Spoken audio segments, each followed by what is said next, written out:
जैसा कि last episode में हमने देखा कि जियान डेजर्ट के अंदर उस मैप सेलर के पास आया था और वहाँ का माहौल गर्म बन गया था। मास्टर जियान को बताते हैं कि ये ओल्ड मैन बहुत शक्तिशाली इंसान है, ये लेवल्स में तुमसे 2 गुना ज्यादा शक्तिशाली है और इसे हराना तुम्हारे बस की बात नहीं। ओल्ड मैन उसे वापस जाने को कहता है, लेकिन जियान बिना मैप का फ्रैगमेंट लिए नहीं जा सकता था, इसलिए अब उन दोनों में फाइट होने लगती है। जियान बहुत बुरी तरह से हारने लगा है क्योंकि ओल्ड मैन आइस स्कूप्स बना कर उस पर अटैक कर रहा था। जियान बहुत कोशिश करता है लेकिन हमेशा हारता ही जाता है। ओल्ड मैन उसकी कोशिश को देखकर बहुत खुश होते हैं, लेकिन अब वो और ज्यादा नहीं लड़ना चाहते थे, इसलिए जियान जब उस पर अपनी तलवार फेंककर अटैक करता है तो ओल्ड मैन उसकी तलवार को रोकर उस पर ही फुल स्पीड में फेंका है। अब जियान मरने ही वाला था, लेकिन तभी वो पर्पल विंग्स को निकालता है और आसमान में उड़ जाता है, जिससे उसकी जान बच जाती है। ओल्ड मैन उसके पर्पल विंग्स को देखकर बहुत चौंक जाता है क्योंकि ऐसा खजाना किसी किसी के पास ही होता है। वो समझ जाता है कि इस जियान के अंदर कुछ तो खास है। जियान अब ओल्ड मैन की ताकत को अच्छे से समझ लेता है और अपने मास्टर से बात करता है। जियान अपने मास्टर की मदद लेकर उनकी व्हाइट फ्लेम का यूज करते हुए ओल्ड मैन पर अटैक करता है और अब इस बार जियान ओल्ड मास्टर के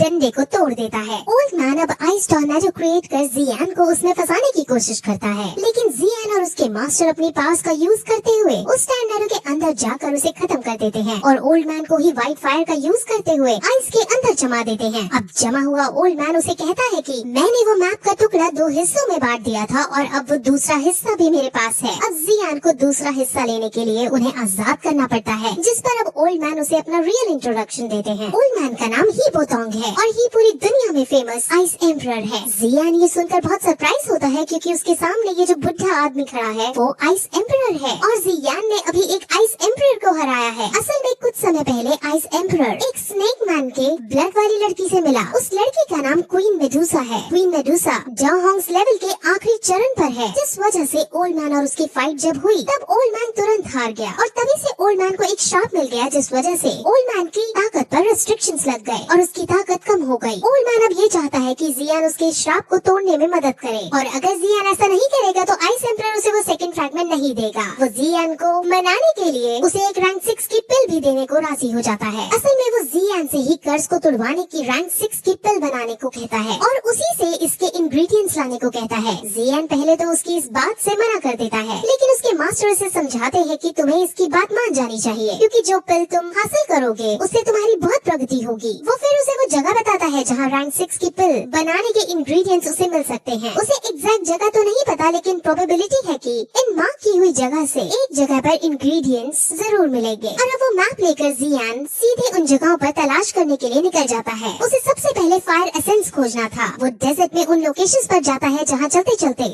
ढूंढते उसे 2 दिन बीत जाते हैं, लेकिन उसे वहाँ कुछ नहीं मिलता। जियान थोड़ा डिमोटिवेट हो जाता है, लेकिन उसके मास्टर उसे धीरज रख अपनी प्रैक्टिस कंटिन्यू करने को कहते हैं क्योंकि इस गर्मी से भरे डेजर्ट में वो अपनी पर्पल फायर को स्ट्रॉन्ग कर सकता था। वहीं तभी एक आदमी जो किसी से डरकर भाग रहा था वो गिर जाता है। जियान उसे पीने के लिए पानी देता है और जाने लगता है। वो आदमी कहता है कि हमारे ग्रुप पर सैंड मर्सिनरीज ने हमला किया है, प्लीज तुम हमें बचा लो। जियान जल्दी में था इसलिए वो मना करके आगे बढ़ने लगता है, लेकिन तभी वो आदमी कहता है कि अगर तुमने हमें बचाया तो मैनली स्टील मशीनरीज तुम्हें बहुत सारा इनाम देंगे। अब जियान मैनली स्टील मशीनरीज नाम सुनकर थोड़ा शॉक होता है और उससे पूछता है कि मैनली स्टील मशीनरीज के लीडर का नाम क्या है, जिस पर वो आदमी उसे अपने लीडर का नाम जी टिंग और जी ली बताता है। ये दोनों जियान के बड़े और छोटे भाई थे जो यहाँ अपने अलग मशीनरीज बनाकर रहते थे। जियान अब उस आदमी के साथ उसके ग्रुप के पास जाता है। वहाँ सैंड मशीनरीज के आदमी ने मैनली स्टील मशीनरीज के आदमी को पकड़ रखा था और सैंड मशीनरीज उनको मारने के लिए उन पर एक डेडली पॉइजन वाला जानवर छोड़ देती है, लेकिन तभी जियान वहाँ आकर उस जानवर को मार अपने आदमियों को छुड़वा लेता है और वहाँ से अब वापस मैनली स्टील मशीनरीज में आने लगता है। वहाँ पहुंचकर वो एक शॉपकीपर को देखता है जो एक वर्कर लड़की से बदतमीजी से बात कर रहा था। उस लड़की ने शॉपकीपर का एक गोल्ड कॉइन का जार तोड़ दिया था, लेकिन जियान उस शॉपकीपर को बहुत से गोल्ड कॉइन देकर लड़की को छुड़वा लेता है। उस लड़की का नाम कॉन्ग लिंग है और वो स्नेक मैन के ब्लड वाली लड़की है। स्नेक मैन के ब्लड वाले बच्चे जनरली 2 साल की उम्र से पहले मर जाते हैं, लेकिन ये भाग्यवश जिंदा रही। लेकिन आसपास के लोग लोग इसे एक्सेप्ट नहीं कर रहे हैं और उसे डेमन के नाम से बुलाते हैं। ये बहुत सीधी लड़की है और इसी वजह से सब इसे सर्वेंट की तरह ट्रीट करते हैं। अब जियान अंदर जाता है जहाँ उसके भाई जो दोनों लीडर्स है वो आकर मिलते हैं। वो अपने भाई जियान को मिलकर बहुत ज्यादा खुश होते हैं क्योंकि वो जियान से बहुत सालों बाद मिल रहे थे। वहाँ उनके पास कुंगलिंग भी खड़ी थी और वो तीनों ही अब उसे अपनी लाइफ को खुलकर जीने को कहते हैं क्योंकि वो भी बाकियों की तरह है। कुंगलिंग बहुत खुश होती है।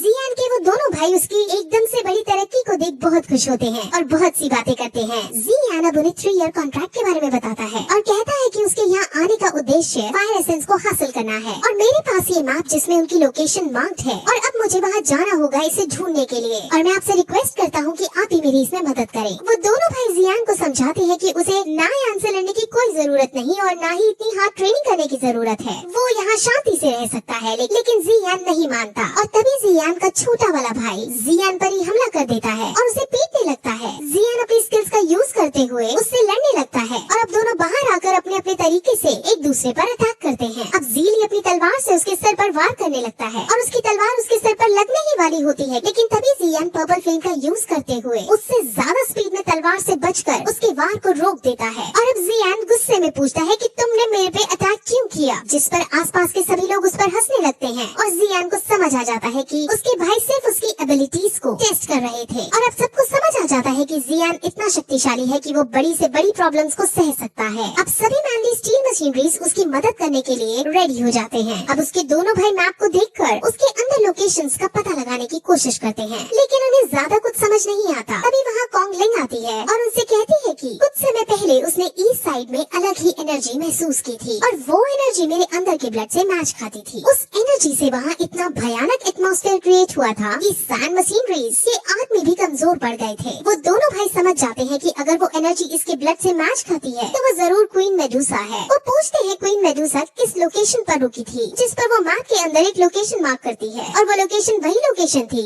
जो आइस एम्परर ने मार्क की थी। इसलिए अब वो सारी सेना वहीं जाने का डिसाइड करती है। वहीं अब सैंड मशीनरीज के आदमी अपने बॉस को जियान के बारे में बताते हैं कि कैसे उसने उनकी मदद की और इसलिए अब उनका बॉस मैनली स्टील मशीनरीज पर खुद अटैक करने का डिसाइड करता है। वहीं मैनली स्टील मशीनरीज के साथ जियान उस लोकेशन पर जा रहा होता है जहां उसके आदमी उसे ये बताते हैं कि हैम्पर सैंड मशीनरीज का हमला हो सकता है। सैंड मशीनरीज बहुत ताकतवर मशीनरीज हैं जिससे हमें बचकर रहना होगा। अब वो उस लोकेशन पर पहुंच जाते हैं लेकिन वहाँ दूर दूर तक सिर्फ बंजर जमीन थी। जियान समझ जाता है कि फायर एसेंस तक पहुंचने का रास्ता कहीं छुपा हुआ है, इसलिए अब सभी लोग उस रास्ते को ढूंढने लगते हैं। वहीं लंबे टाइम तक ढूंढने के बाद शाम को उन्हें जमीन के नीचे एक गुप्त रास्ता मिल जाता है। वहाँ वो सभी बहुत खुश होते हैं लेकिन तभी वहाँ सैंड मशीनरीज भी आ पहुँचते हैं। सैंड मशीनरीज को देखकर ज़ीली को बहुत गुस्सा आता है और वो तुरंत अपनी तेज स्पीड का परिचय देते हुए सैंड मशीनरीज के बॉस के पास पहुंचकर उस पर अटैक करने लगता है लेकिन सैंड मशीनरीज का बहुत ज्यादा शक्तिशाली था और वो उसके अटैक से बचते हुए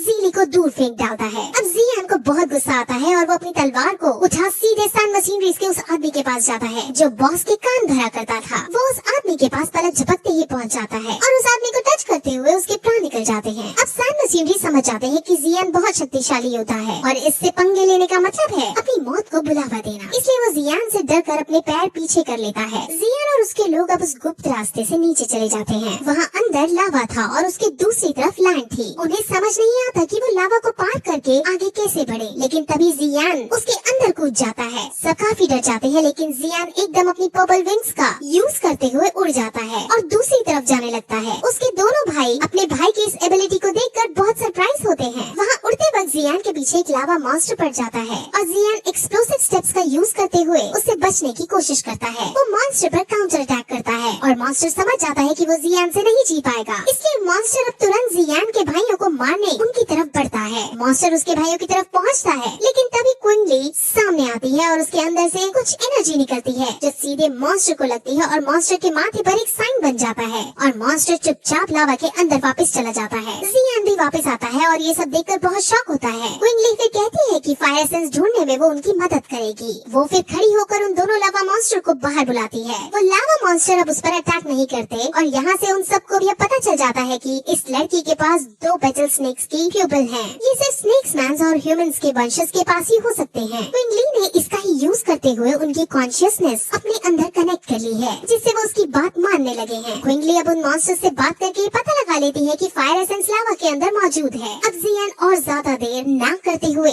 लावा के अंदर कूद जाता है और उसके मास्टर अपनी स्किल्स का यूज करते हुए उसके आसपास चिलिंग बोन फ्लेम बना देते हैं। उसके मास्टर अपनी स्पिरिचुअल फॉर्म में उसके साथ थे, जिस वजह से सिर्फ 1 घंटे तक ही चिलिंग बोन फ्लेम बना सकते थे। इसलिए जियान को अब जल्दी लावा के अंदर से होते हुए फ्लेम एसेंस तक पहुंचना होगा। वहां अब उन्हें ट्रैवल करते हुए आधा घंटा बीत जाता है और जियान हिम्मत हारने लगता है और ऊपर वापस जाने लगा है, लेकिन वो दोनों लावा मॉन्स्टर उसे पकड़ आगे धकेल देते हैं और वो सीधे ब्लू लोटस जियोसेंट्रिक फ्लेम के पास आकर गिरता है। उस ब्लू लोटस जियोसेंट्रिक फ्लेम के अंदर ही फायर एसेंस बनता है और अब वो उन्हें मिल गया था, इसलिए वो तुरंत वहाँ जाते हैं। लेकिन वहाँ सेंटर में जाने के बाद उन्हें वहाँ कुछ नहीं मिलता। जियान बहुत शॉक होता है और कुछ समझ नहीं पाता कि आखिर फायर एसेंस गया तो गया कहाँ। जियान बहुत ज्यादा टूट जाता है क्योंकि फायर एसेंस को पाने के लिए उसने अभी तक बहुत कुछ सहा था। वो बहुत जोर जोर से दुखी होकर चिल्लाने लगता है क्योंकि अब उसे ऊपर खाली हाथ वापस जाना था। लेकिन उसके मास्टर उसे प्यार से समझाते हैं कि इस दुनिया के अंदर और भी बहुत लोग हैं जो अपने गोल को हासिल करना चाहते थे, लेकिन उनमें से कुछ ही शिकार तक पहुंच पाते हैं। हमें बस हार नहीं माननी और हम जरूर शिकार तक पहुंचेंगे। अब जियान समझ जाता है और फिर से फायर एसेंस को खोजने का डिसाइड करता है। वहाँ तभी मास्टर को जमीन में धसी हुई एक चीज दिखती है जिसे वो बाहर निकालते हैं और वो चीज 7 कलर्स स्नेक फ्लेम है। वो समझ जाते हैं कि यहाँ क्वीन मेडुसा हमसे पहले आई थी और उसने ही फायर एसेंस को ले लिया है। और अब जियान समझ जाता है कि उसको अब कहाँ जाना है और अब इसी के साथ ये सीजन का यही एंड हो जाता है।